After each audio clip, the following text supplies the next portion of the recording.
If there's one person other than Trump who's gained a surprisingly huge amount of political power over the past year, it's Steve Bannon. The right-wing ideologue is most notorious for his role as former executive chairman of Breitbart News, a website that he dubbed the platform of the alt-right, and hosts stories like these. Bannon's candid about his lust for power, quoted as saying, "Darth Vader, Dick Cheney, Satan, that's power." As Trump's ineptitude and lack of political ideology becomes increasingly obvious, many have noticed that there are other forces steering the ship. While the Christian right is one sector of the right-wing establishment guiding his policies, the alt-right has their own influence in the White House, namely through Steve Bannon. He's been called the intellectual force behind Trump's agenda. And in just mere months, he's propelled himself from right-wing media outlier to top propagandist of the US empire as Trump's chief strategist. That means Bannon is the #1 person who Trump relies on to guide his every move, just like Karl Rove served as the brain for George W. Bush. David Duke, the former Ku Klux Klan imperial wizard, said of Bannon, "You have an individual who's basically creating the ideological aspects of where we're going. And ideology, ultimately, is the most important aspect of any government." Bannon's power grab hasn't gone unnoticed. As Trump spends the majority of his time tweeting, watching news about himself, and golfing at the lavish Mar-a-Lago resort, there's a big void for Bannon to fill. So who is this mysterious man behind the curtain? Well, Bannon's story really starts with a youthful lust for war. Bannon credits his formative political development to his time in the U.S. Navy. He served from 1976 to 1983, mostly on a ship as a pampered officer. It was on this ship that Bannon's thirst for military supremacy and war was fully formed. While he never served in war himself, he lamented his missed opportunity as a political turning point. While Bannon was at sea, the empire was hard at work trying to strangle the Iranian Revolution, which had deposed US-backed dictator the Shah, famous for chilling torture and executions of political opponents. The Pentagon was planning a military assault on Tehran, which ended in embarrassment, and ultimately was pulled back by Carter. Bannon bitterly sailed on in the lonely seas. Becoming more reactionary over the incident, he developed a fawning loyalty to Reagan, and even attended his victory party in uniform. He ended up working in the Pentagon under Reagan. Although he left the military, his love for war never ceased. Bannon's longtime writing partner and former close friend, Julia Jones, said, "Steve is a strong militarist. He's in love with war. It's almost poetry to him." But apparently Navy life was below Bannon, even with his preferred commander-in-chief. In 1984, he moved on to more lucrative adventures as an investment banker at financial behemoth Goldman Sachs. He got the job like most who exist in this world of privilege, meeting the son of a Goldman Sachs executive. He stayed at Goldman for 6 years before he recruited his banker pals to found his own investment firm, Bannon and Company, which bankrolled media corporations. The industry cashed in big with Clinton's 1996 Telecommunications Act, which allowed media companies to be gobbled up into massive monopolies. 2 years later, Bannon sold his firm to a bigger media giant. This gave him the lavish wealth to focus on his true passion, making apocalyptic, right-wing propaganda films. There shall be open borders. It's just nuts. What would have happened if a senator was killed by Armando Garcia? His movies over the years cover an array of far-right dystopian fantasies that depict a society in collapse, invaded by criminal armies. The cartel control everything. Whoa. Dang. Bannon's political films were never successful outside the dark circles of Tea Party types. So in 2004, he took a more lucrative position at a peculiar company. Internet Gaming Entertainment. IGE was based on exploiting internet games like World of Warcraft, paying thousands of people to drone away at mining virtual resources so that they could be sold to other players. Brought in for his banker connections, IGE's investment paid off well. As one industry expert pointed out, Bannon managed to convince Goldman Sachs to plow $60 million into a company that sold imaginary goods in an imaginary world. In addition to the bizarre nature of their profits, Bannon was making money for highly problematic people. IGE was an investment project of Mark Collins Rector, a fugitive on the run for child rape and human trafficking. In fact, all 3 heads of the firm were sued for sexual abuse of underage boys. including the founder and CEO of IGE. A year after Bannon secured the investment, the company tanked, embroiled in shady dealings in a class action lawsuit brought by gamers. As the company went down in flames, its remnants became Affinity Media. Bannon had the CEO ousted and replaced with himself. He stayed in this position until leaving for Breitbart in 2012. Considering Bannon's lack of ethics in his professional life, it's not surprising that his personal life is also marred with scandal. Like several members of the Trump administration, Bannon has a disturbing history of alleged domestic abuse. Details from the second of his 3 marriages reveal what kind of man Bannon really is. In 1995, he married Mary Louise Picard, only 3 days before she gave birth to their twins. According to Picard, he wouldn't marry her until the babies were proven to be, quote, normal. In the divorce documents, Picard wrote, "Bannon made it clear that he would not marry me just because I was pregnant. I was scheduled for an amniocentesis and was told by the respondent that if the babies were normal, we would get married. Even though the babies were normal, Bannon didn't seem to pay much attention to them, as he made them wear costumes to tell them apart, and repeatedly refused to pay them child support." Less than a year into their marriage, a violent incident happened that could be best explained through the police report itself. According to the report, Bannon got angry at his wife for making noise while feeding their newborn twins. When she asked him for money to buy groceries, a fight erupted and carried out onto the driveway. The fight culminated with Bannon becoming violent, grabbing her wrists and neck, and, quote, pulled her down as if he was trying to pull her into the car, over the door. When she broke free to try to call 911, Bannon jumped over her and the twins to grab the phone from her. I took the phone to call the police, and he grabbed the phone away from me, throwing it across the room and breaking it, as he was screaming that I was a crazy effing C, the document states. Police verified the abuse, writing, "I saw red marks on her left wrist and the right side of her neck. These were photographed." According to a study in the Journal of Emergency Medicine, women who have been strangled by their partner are 7 times more likely to be killed than other victims of domestic violence. The same study shows that 43% of women murdered in domestic assaults had been strangled by their partner in the previous year. According to the officer on the scene, she broke down and admitted that their turbulent 6-year relationship had been plagued with physical violence early on. Bannon was arrested for misdemeanor domestic violence, battery, and witness intimidation. Picard filed a restraining order and divorced him, but Bannon was never convicted because Picard didn't show up for court. Later, she revealed that Bannon and his lawyers had threatened to ruin her life if she pursued charges. Bannon retained visitation rights of their children. Yet just months later, when the babies were only 17 months old, he was caught hitting one of them. Picard then requested visitation in public spaces only, because she said he was verbally abusive in front of their kids, and she did not feel safe. He's also been charged with crude verbal abuse against female employees. When one female worker challenged his leadership, he reportedly called her a bimbo and threatened to, quote, kick her ass. But his relationships and Wall Street career have always come second to his drive for political influence. Throughout his years as a propagandist, Bannon hitched his wagon to things he thought would elevate his views. When the Tea Party movement emerged, Bannon praised it as the vanguard of a new American revolution. When Sarah Palin came on the scene, Bannon was so enthused by her popularity, he created an entire film about her. Considering Palin herself isn't even interviewed in the film, it's unknown whether Bannon actually saw her as a visionary political leader. The man can only ride you when your back is bent, so strengthen it. Or if she was just a convenient vehicle for his own vision. This strategy of riding a fringe character to power didn't succeed with Palin, but it would with Trump. But nowhere would Bannon's quest for political influence be realized more than at Breitbart News.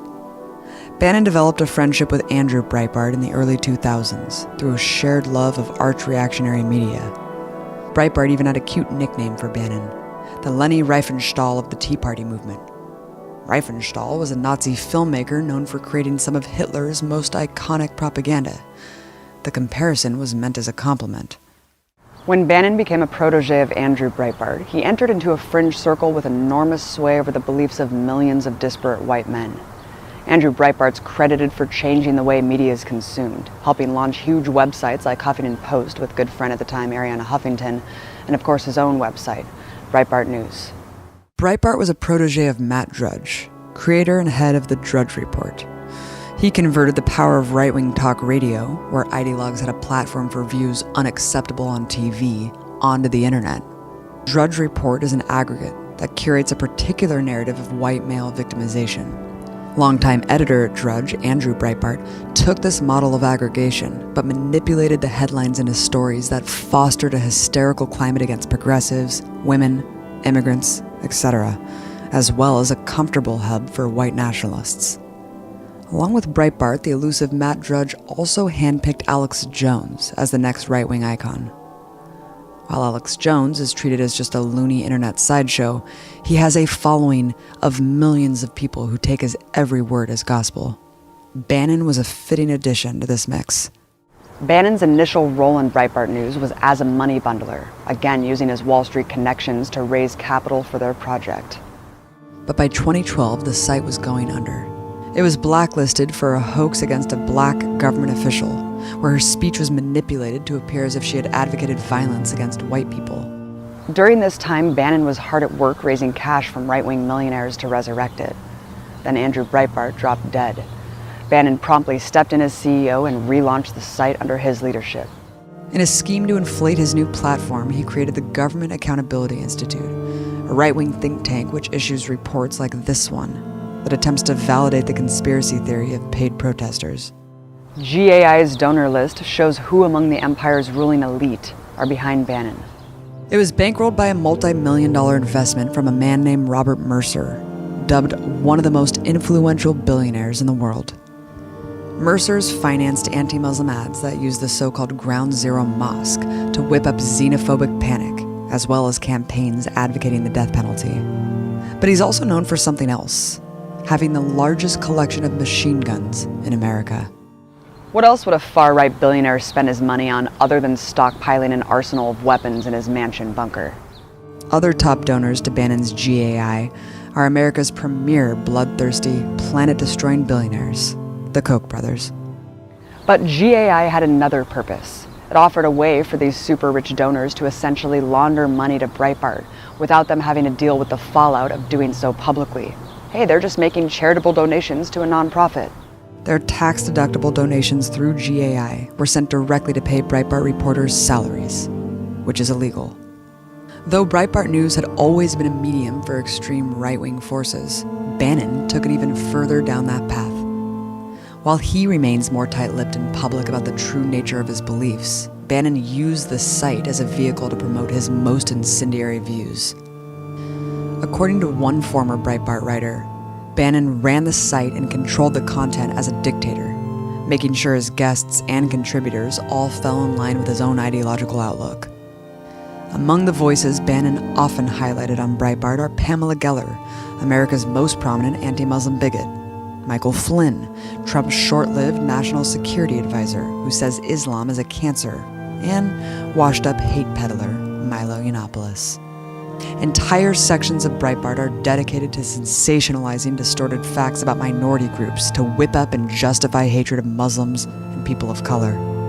For example, one tab, labeled Black Crime, aggregates stories of offenses committed by black people. Another compiles reports of honor killings and child marriages from around the globe. The site routinely portrays Muslim refugees as disease-carrying criminals. As it has sought to expand its presence in Europe, the website has frequently attacked Muslim communities by propagating racist tropes and justifying violence against immigrants. The site has taken advantage of recent anti-Muslim hysteria in Europe to exploit their audience's irrational fears of Muslim immigration. The presumable audience of angry white men that Bannon accumulated at Breitbart reached far greater heights with the rise of the Trump phenomenon. While Breitbart News under Bannon drew in about 8 million readers per month, it shot up to over 18 million in the months after Trump announced his campaign. A new relationship was born. Trump had something Bannon always wanted, a bigger megaphone for his right-wing dreams of transforming American society. And Bannon had something Trump cherished too, a doting audience. Now that Bannon has this much power, a lot has been speculated about his actual political beliefs. And because he rarely gives media interviews to people other than Breitbart employees, we don't often see him challenged. Bannon's a well-known critic of mainstream conservatives, but not just for the sake of pushing them further to the right. He wants to build an insurgency to destroy both traditional Republican institutions and everything to the left of them. He's called a populist, but he's really only a populist for a specific sector of the working class. That's nothing new. Throughout history, rulers have rallied the white working class against other poor people to avert blame for systemic crises. In Germany and beyond, this tactic has served as the basis for fascism. His political philosophy is also rooted in a rejection of what the alt-right calls globalism. The globalists and their minions just want to get rid of our sovereignty and say we don't have a right to have a country. It doesn't matter what race or country you're from, you should be against the globalists. We need nationalist governments. But the world at large, however, is not united by a common culture. That's why the globalists are waging a war against national identity. Globalism means any law your government passes is subject to invalidation by unelected hall monitors who would rather police the boundaries of free speech than the borders of actual countries. It's a vague concept that's applied to everything from a shadowy international network of elites usurping American sovereignty to the destruction of Western culture from foreign invaders, aka immigrants. They rail against multiculturalism, which really just means people of different religions and nationalities coexisting. Bannon vehemently denies the charge of white nationalism, but he proudly calls himself an economic nationalist. The internal logic makes sense. They're corporatist, globalist media that are adamantly opposed to an economic nationalist agenda like Donald Trump has. If you think they're going to give you your country back without a fight, you are sadly mistaken. Every day it is going to be a fight. But who is fighting whom? What is this nation Bannon says he stands for, and who does he consider part of it? Well, it's clear who he doesn't consider part of it. It's pretty dark here in Europe right now, but there's something actually much darker, and that is Islam. Bannon doesn't even try to mask his anti-Muslim bigotry as a fear of terrorism, as others do. He's clear in stating that Islam is a threat to white American Christian culture. To be brutally frank, I mean, Christianity is dying in Europe and Islam's on the rise. Let's talk about that. Bannon's views on Islam make Trump's Muslim ban look like child's play. If it were entirely up to Bannon, no Muslims would ever be able to enter the U.S. Why are you going through all this thing on vetting? Why even let them in? The opportunity cost to put in a structure to actually vet these people, the cost to do that, to what end? Can't that money be used in the United States? I mean, I think the issue is, should we just take a pause and a hiatus for a number of years? Apart from Muslims, Bannon's anti-immigrant views go as far as to depict his nation as literally being at war. In his 2006 film Border War, The Battle Over Illegal Immigration, he uses a small, majority-white border town as a symbol of America, depicting it as being invaded by an evil immigrant army. But Bannon goes even further than most of his anti-immigrant counterparts. His nation doesn't even include highly educated, totally legal immigrants. In this 2015 recording, we hear Bannon rebuking Donald Trump on the matter. We've got to be able to keep great people in the country. We've got to create, job creators. One man went to, I think it was Harvard, there was a story a month ago, went to Harvard, did well, good student, wanted to stay in the country, wasn't allowed to, went back to his home in India, started up a company. Now it's a very, very successful company with thousands of people. He wanted to do that here. We have to be careful of that, Steve. We have to keep our talented people in this country. I think you agree with that. Do you agree with that? Well, I got a tougher, when 2/3 or 3/4 of the CEOs in Silicon Valley are from South Asia or from Asia, I think. On my point is that a country's more like Sessions. A country's more than an economy. We're a civic society. Apart from immigrants, Bannon's ideology, as seen during his reign at Breitbart, heavily scapegoats African Americans with racist depictions as welfare scammers and violent criminals. So while Bannon says he's just a nationalist, not a white nationalist, it seems that his nationalism doesn't apply to anyone other than white people. At the same time, he claims that the alt-right's appeal to racists is simply coincidental. Bannon's fears of Islam and immigrants are tied to what he sees as the demise of Judeo-Christian values, which he believes were foundational to the so-called golden age of capitalism. Bannon's ideology appeals to people because he's pointing out actual problems in society, like the absence of a rising middle class and many other symptoms of neoliberalism. According to Bannon, America's golden age was in the 1950s, where institutions, stability, and upward mobility for white families thrived, while African Americans and others continued to be impoverished and brutalized. Bannon thinks the civil rights and social movements of the 1960s eroded these stable institutions.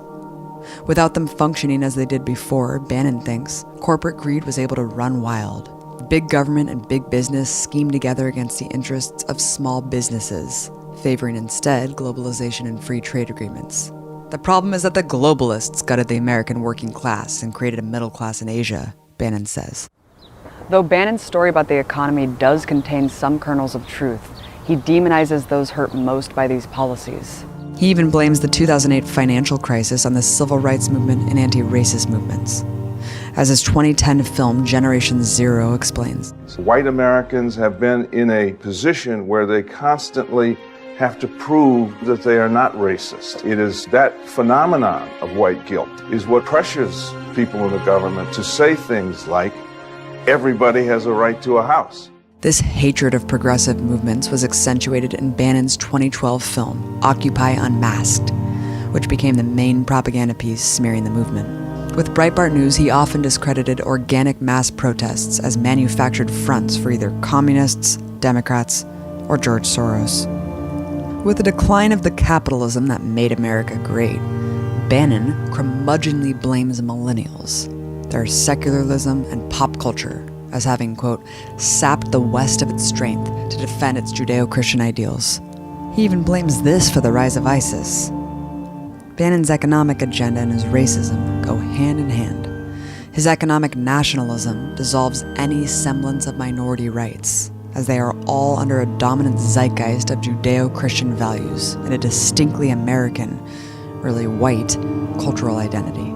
I think the center core of what we believe, that we're a nation with an economy, not an economy just in some global marketplace with open borders, but we are a nation with a culture and a reason for being. Bannon's message had so much reach in the recent election cycle because it appeals to the same economic issues that the Democratic Party establishment has been unwilling to address. All of this is couched in a virulently anti-establishment ethos. The Democrats and mainstream Republicans are the ones that got us into this mess. His solution is as apocalyptic as his films. I want to bring everything crashing down and destroy all of today's establishment. Now that he has the president's ear, it's not hard to see how even within the first several weeks, his ideology and most outlandish fantasies have been put into action. Bannon's credited for penning the most extreme elements of the Muslim ban, excluding those on tourist visas and green card holders initially. Part of Trump's anti-immigrant plan is a tactic straight from Breitbart News. Trump announced he will publish a weekly list of crimes committed by undocumented immigrants. Trump's main attack strategy on the media is also straight from Bannon's mouth. In an interview with the New York Times, Bannon said, "The media here is the opposition party." Yeah, I think the media is the opposition party.